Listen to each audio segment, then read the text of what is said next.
Alô, você amiga, você amigo do programa Hora da Prosa.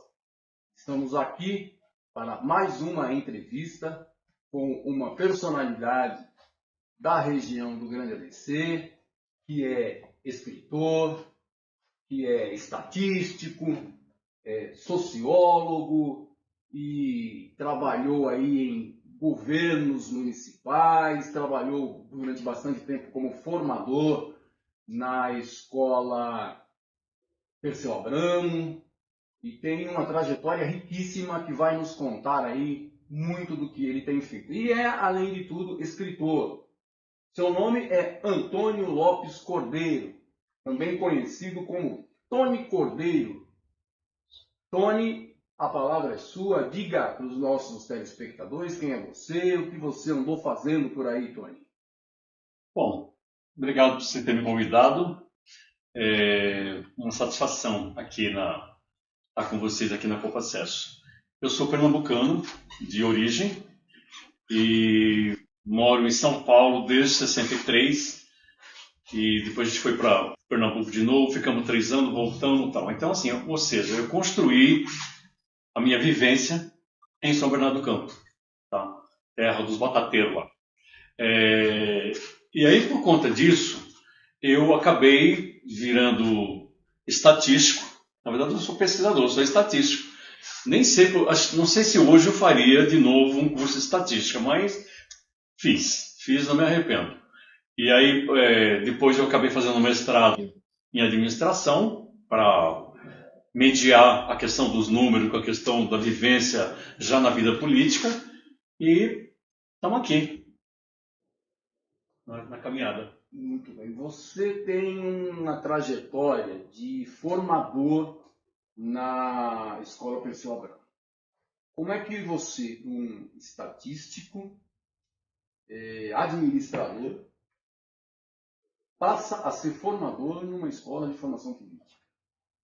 Pois é, eu acho que essa questão da formação, ela vem a partir do meu processo ideológico, de construção do meu processo ideológico. Né?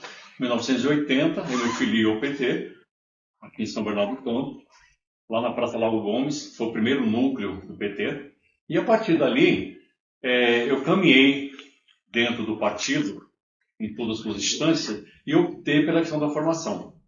E aí as prefeituras que eu trabalhei, Hortolândia, Arthur Nogueira, onde eu fui secretário de Planejamento, e Iracemápolis, secretário de Integração de Governo, acabaram me ajudando também a entender um pouco, por exemplo, porque o grande desafio no mundo da política, no meu entendimento, é fazer com que as pessoas entendam qual é a linguagem que a gente está falando. Então, quando eu estava na fundação, aí fui para a fundação, depois das prefeituras, eu fui para a Fundação Perseu Abramo, em toda a gestão do professor Márcio Postman, que o meu entendimento foi um achado, tá? Levar para a Fundação Perseu Abramo. A Fundação Perseu Abramo hoje está nos 27 estados, tá? E dialoga com todo o pessoal. Então, assim, você tem ideia, lá na Fundação Perseu Abramo, durante a minha vivência lá, que foram 7 anos, foram 158 cursos em 21 estados. Então, me deu oportunidade de eu conhecer as diferenças culturais, mas não as diferenças teológicas em termos de sonho, em termos de projetos de vida. Porque onde você ia, o sonho era o mesmo. Então, praticamente eu poderia dizer que a minha relação com a formação é uma relação de amor, sabe? A possibilidade de construir um novo mundo. Até porque, só para terminar esse ponto aqui, em 1989, eu venho do mutirão de São Bernardo do Campo. Aliás, o terceiro mutirão do Brasil. O primeiro foi a Vila Comunitária, o segundo foi o Jardim Industrial e o terceiro foi o nosso, Novo Horizonte. E lá eu tive a oportunidade de conhecer uma figura humana chamada Paulo Freire. Eu tive uma conversa com Paulo Freire durante um ano, em 1989, e 20 anos depois eu pus em prática na prefeitura da Nogueira o que a gente tinha conversado, e ele falava do carrossel, né? Quer dizer, o que seria a linguagem do carrossel. E isso está já editado em algumas coisas por aí, e a gente vai trabalhar um pouco melhor à frente. Muito bem, Tony. além de toda essa jornada como formador da Fundação Perseu Abramo, você também é escritor. Lançou um livro pela editora do Acesso chamado Cabe um Mundo no Mundo das Palavras. Um livro que quem não for avisado ou não estiver atento pode levar um choque, porque o livro dele, na verdade, são dois.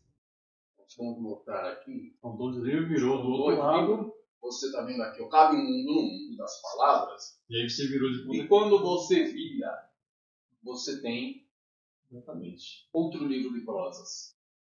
Então, o livro dele vai normal até as páginas centrais e, continuando a leitura, tem uma reviravolta aqui que ele passa a aparecer assim, como se estivesse de cabeça para baixo. Porém, é o outro livro que começou deste lado, certo? Então, metade do livro Cabe um Mundo no Mundo das Palavras e a outra metade é Prosas no Jardim da Alma. São dois em um. Como é que foi a produção desse Chegar nesse livro, né? Como que você chegou aqui? Essa questão da... primeiro que é assim, eu venho da área de exatas, né? Então, fiz contabilidade, sou estatístico, então eu tinha muito pouca vivência com a questão da literatura. Eu tinha uma necessidade muito grande, né, de me envolver nesse processo. Então, em 2013, quando eu entrei na Fundação Perseu Abramo, eu resolvi criar um blog, né, Gestão Pública Social, fácil de achar depois. E através desse blog eu comecei a escrever, ou seja, exercitar a questão da vivência com o mundo das palavras, né? E aí eu tenho dois amigos, que não é para qualquer um, Ana Valim, que é uma jornalista, minha amiga de infância, né? A gente se conheceu, a gente tinha 10 anos praticamente cada um, e o Helder Cruz, que é um jornalista de Hortolândia. E os dois me provocando para que eu pudesse colocar tudo aquilo que já tinha no blog, que não é pouca coisa, né? Nós estamos em 2013, então você imagina, nós estamos com 11 anos de trabalho só lá no blog. Tá? E aí, para chegar no livro, foi o seguinte, a gente criou um grupo de trabalho já para discutir o que seria esse livro, porque eu tinha muita dúvida, Jerônimo, se o que eu escrevia era prosa ou se era conto.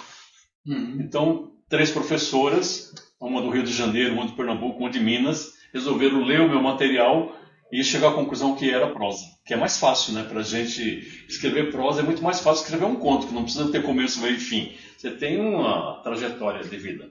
E aí eu acho que o encontro... eu já tinha outros livros escritos com outras pessoas, né? Capítulos, enfim. Na própria Fundação Perseu Abramo nós temos 2 livros que a gente compôs em conjunto, mas eu tinha necessidade de lançar um projeto solo. E foi, né? Então esse livro foi uma pegada da minha companheira de batalha, Ana Valim, que ela falou assim, Antônio, por que a gente não faz 2 livros? Você tem material de sobra, é só virar, nós estamos com outro livro aqui. A capa é do Helder, enfim. É um projeto de carinho, muito carinho esse trabalho.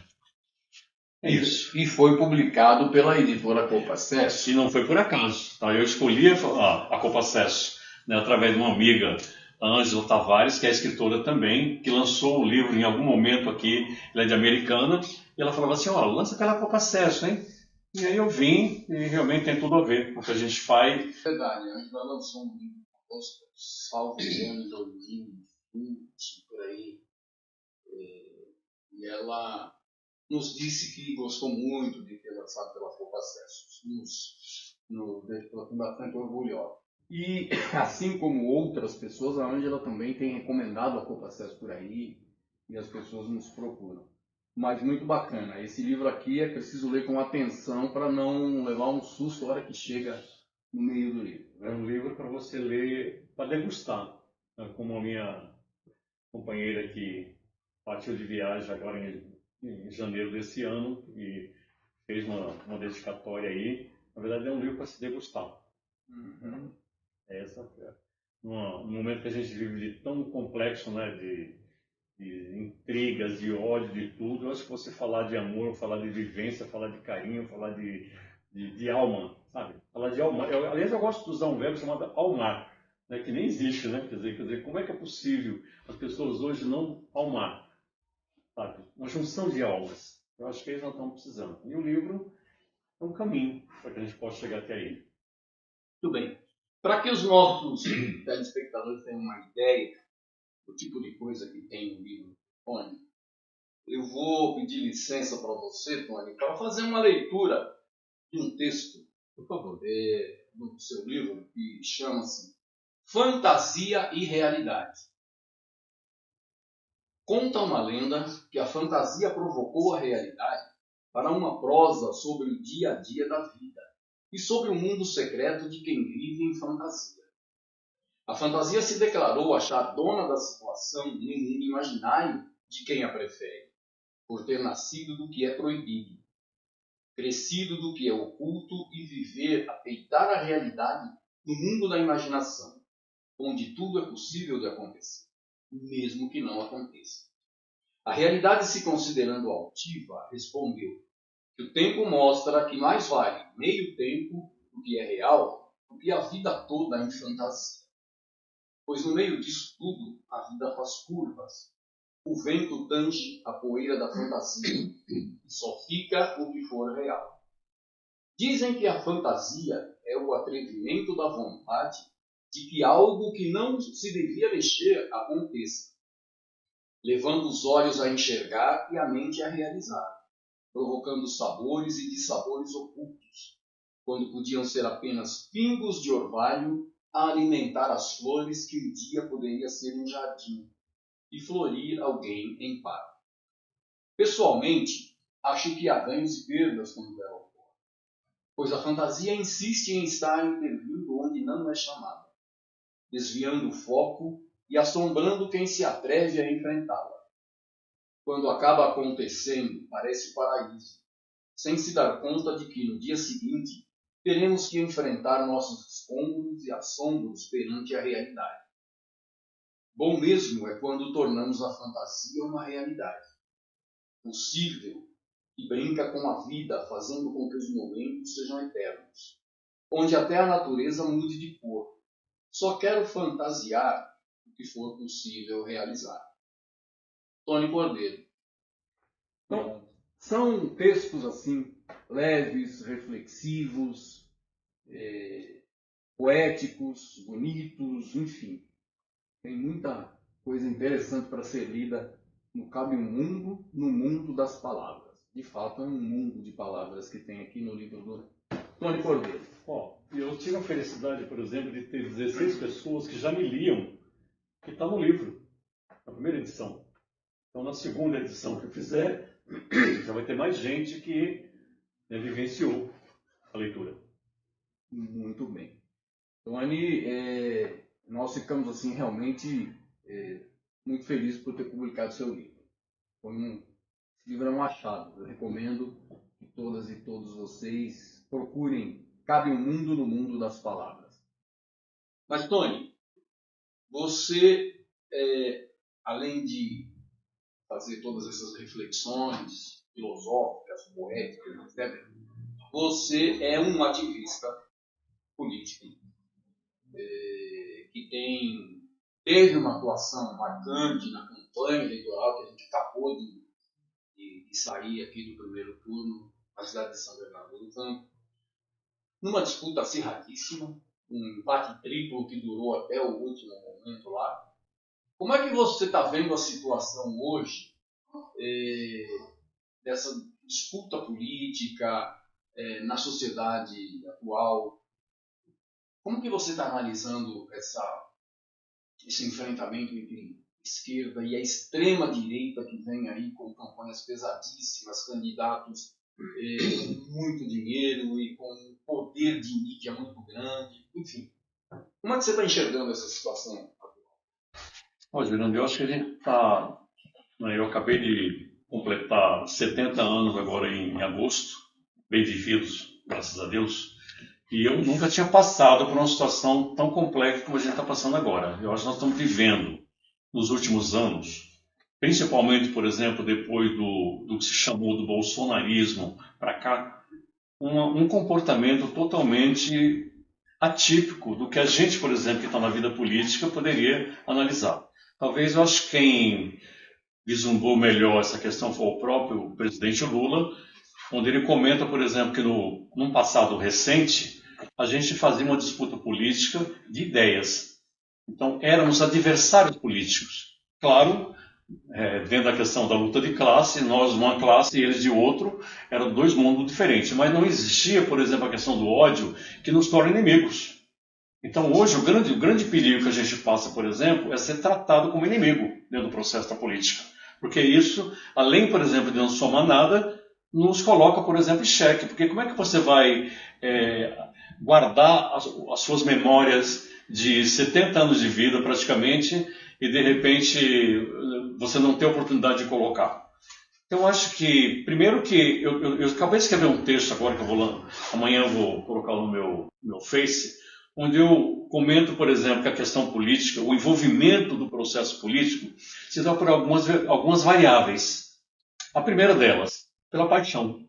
Então, muita gente, por exemplo, se apaixona pelo candidato ou pela candidata e cegamente entra na campanha sem entender nada, sem saber nada, conduzido por alguém, obviamente. Um outro dado importante é que as pessoas entram, por exemplo, na política também, ou participam do processo eleitoral pela questão dos interesses. Então, você já viu aquela pergunta que diz assim, você me dá quanto se eu votar em você?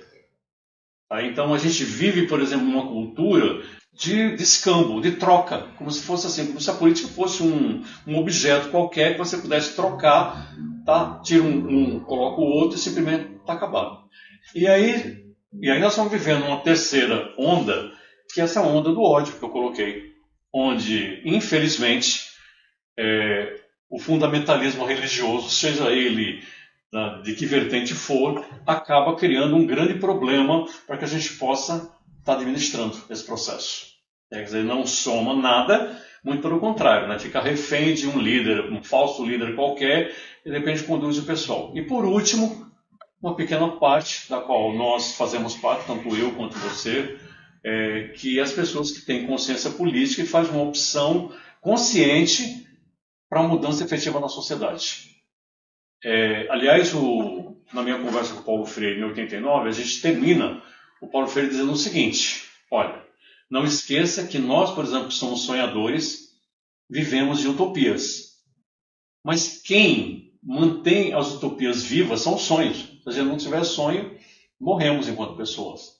Então, o meu sonho de mudar uma sociedade injusta, desigual, para uma sociedade justa, fraterna e igual, onde todos e todas possam ter a mesma oportunidade, está desde o início do meu processo político até hoje, e quero deixar isso como história de vida. É isso. Muito bem, bela reflexão.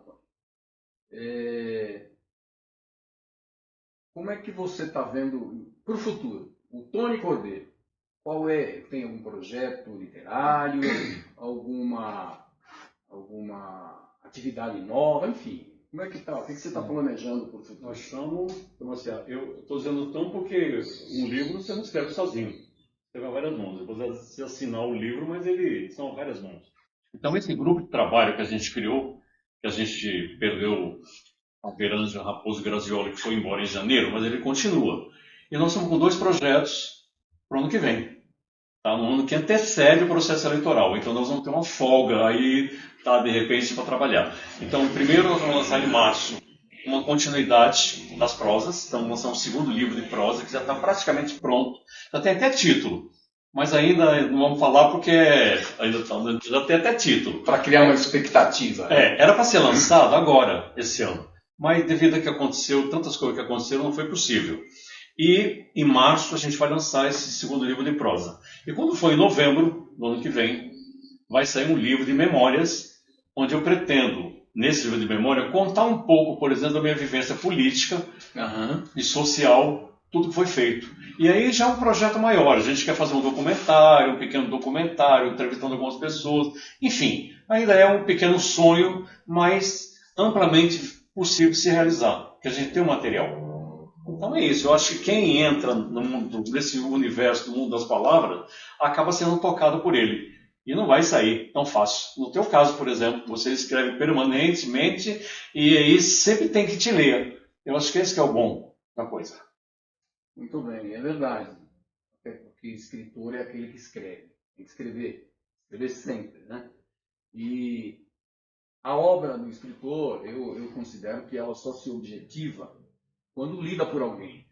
Então a gente precisa estar sempre encontrando novos leitores para as nossas obras e escrevendo e interagindo sempre com os leitores.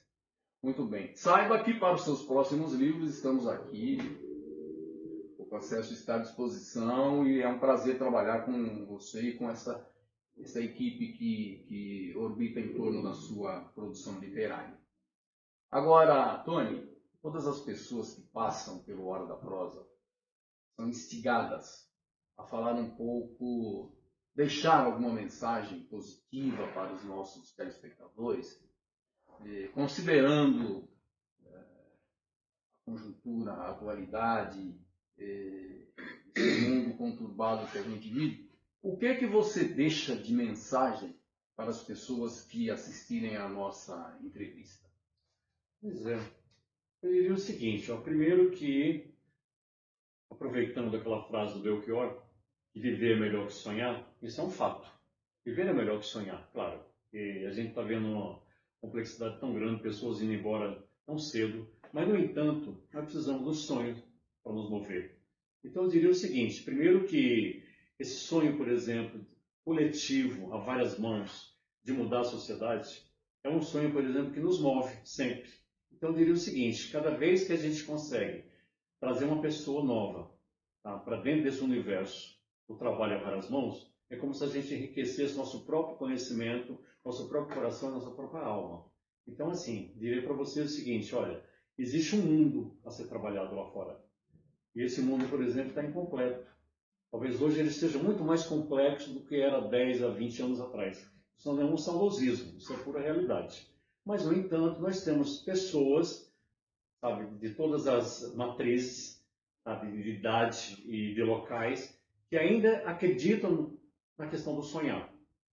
E eu acho que aí é que constrói, por exemplo, uma relação sadia e segura para que a gente possa intervir nesse processo tão absurdo que a gente vive hoje, onde o ódio virou elemento político de decisão de uma eleição, por exemplo. Então, eu queria deixar aqui meu sincero agradecimento para você, sabe, que me convidou para esse trabalho, e dizer o seguinte, estamos na luta, sempre. Eu acho que quando essa luta diária e constante, ela não termina nunca, porque enquanto uma pessoa não tiver seus direitos plenos, ou for, por exemplo, coagida para, de repente, usar o seu direito de exercício da democracia, isso nos incomoda. E é isso que nos faz lutar.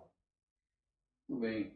Você deixou alguns elementos aí para a gente pensar e me fez lembrar de que nós estamos vivendo, nesse momento que você fala, nessa coisa do ódio, da disputa, as pessoas estão mentindo muito nessa briga. É um tal de espalhar fake news na internet e que cada dia que você levanta, você se depara com uma história maluca, diferente. O que você pensa sobre isso? Eu acho um absurdo. Eu acho, por exemplo, tem dois fatores. A questão do ódio, porque assim, como eu trabalho com gestão pública e dei aula durante muitos anos nesse processo, a gente não tinha esses dois elementos, por exemplo, como variáveis que pudessem intervir no processo eleitoral. Tanto a questão do ódio, tá, construído, tá, claramente, por exemplo, a partir, por exemplo, do governo Bolsonaro para cá, e a questão da fake news que move esse mundo imaginário, tá, um mundo de mentiras. Bom, na verdade, o que você ganha você vendendo a mentira? Nada. Quer dizer, mas isso, as redes sociais são grandes instrumentos que a gente precisa saber usá-las. Mas esse pessoal sabe usar muito melhor que a gente, onde eles ficam 24 horas por dia construindo fatos que não existiram. E isso intervém diretamente, por exemplo, no comportamento das pessoas. A gente tem dois elementos complicados. Primeiro que a gente tem 8 famílias abastadas que dominam, por exemplo, praticamente quase 100% do espectro falado, escrito, televisionado, rádio, enfim. Né? Nós temos pelo menos 95% pertencendo a 8 famílias. Já é um grande problema. Ou seja, te dar um exemplo. Nos 158 cursos que eu fiz nos 21 estados, somente 2 TVs não estavam na Globo. Uma estava na Record, outra estava na Band. Mas os 156 estava na Globo. Ou seja, então se você for lá na ilha de Marajó, nesse horário, o pessoal está na Globo, sendo educado pela Globo, matando a questão da cultura local.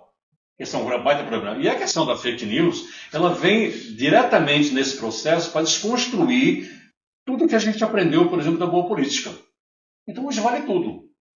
Então a fake news trouxe para a gente uma sensação de que vale tudo. Vale tudo para você ganhar. Não importa o que você está falando. Depois a gente desconstrói o preciso. E esse é um baita problema. Sem dúvida, sem dúvida.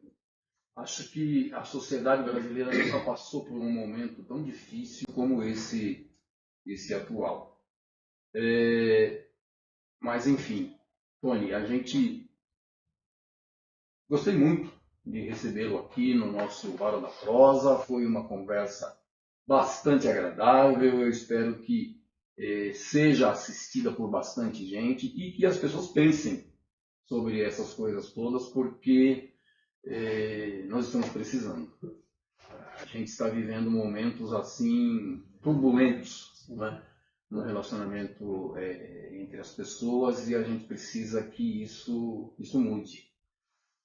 Eu vou fazer aqui mais uma leitura boa. Aliás, isso é um sonho da gente também, criar um canal convidando as pessoas para ler nossas prosas. Isso é um projeto que está aí, meio rascunhado, mas ele vai sair em algum momento. Tá. Eu leio ou você quer ler para os nossos? Você quer ler? Não, por favor. Então eu escolhi aqui, para a gente ir finalizando a nossa conversa, um texto chamado Os Lobos que Habitam em Nós. Os Lobos que Habitam em Nós, do Tony Cordeiro. Uma lenda dos índios Cherokee nos ensina que habitam dentro de nós 2 lobos. O lobo da raiva, que pode virar ódio, e o lobo do amor, que nasce quando se planta e se cultiva. Ambos disputam o poder sobre nós. Quando nos perguntarem qual lobo será o vencedor, a resposta é o que cada um e uma de nós alimentarmos, algo eterno para o resto de nossas vidas. Uma dualidade que viaja conosco em pensamentos, em reações e em práticas, que as nossas verdades e as nossas formas de ser se imponham. Algo que rompe a barreira dos nossos limites, fazendo com que sejamos o que nem nós mesmos gostaríamos de ser quando o lobo alimentado é o da raiva. Enquanto isso, o lobo do amor fica à espera do seu momento. O que pode alimentar o lobo do amor? O diálogo permanente, a construção de pequenos projetos, o carinho, a compreensão, a busca de soluções em par e, sobretudo, o respeito, a lealdade e o amor sincero que vai nascendo e enraizando onde o nós aparece no texto e no contexto do que estamos construindo e queremos construir. Travo várias lutas contra o lobo da raiva, que nasce da reação a uma ação contrária ao que gostaria de ver ou ouvir. Mas sinto o lobo do amor se fortalecer, quando entendo as reações adversas, dou asas à imaginação. E isso me faz acreditar que o melhor ainda esteja por vir. O que se constrói em dias de sol e se comemora em noites estreladas ou em momentos de alegrias, tem a capacidade de resistir a muitas tempestades. E é a partir disso que o lobo a ser alimentado fará toda a diferença. Esse texto tem muito a ver com aquela conversa sobre o ódio que a gente está enfrentando. Acabou de conversar. Né? Então, gente, vamos alimentar o lobo do amor. Vamos voltar a conversar, a conviver, a trocar ideias e opiniões sem sem ódio, sem rancor, certo? E o nosso Hora da Prosa vai ficando por aqui. Tony, muito obrigado. Abraço. Pela sua presença. Foi muito bom conversar contigo. Amei. Aqui com vocês. Nos encontraremos no próximo Hora da Prosa. Até lá. Boa.